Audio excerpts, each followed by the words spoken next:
guys, the kid is back. You're probably wondering where I've been. And well, let's just say it was very rough. I was legit fighting for my life. And the reason for me being gone was a giant snowstorm covered the earth. Just like my Saturday nights, everything was covered in white. It was disgusting. But just to give you some context, here it is. I got a fake ID and a checklist. It goes never meet a girl on Craigslist.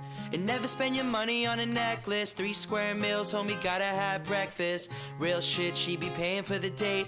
I be on. You're probably wondering, why did I click on this video? CB, why did you make this video? And well,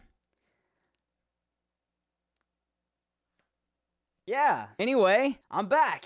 Hopefully I can stay for a bit longer this time. I am gonna try to stream on Twitch more frequently. Every Tuesday, Thursday, and Saturday. So be sure to follow my Twitch for a live conversation with me. Not that you'd want to. It's pretty bad over there. Nonetheless, I do have a couple of series ideas coming up, which I'm very, very excited for. Anyway, that's pretty much it. Just wanted to give an update. It has been your boy CB Prodigy, and it's good to be back.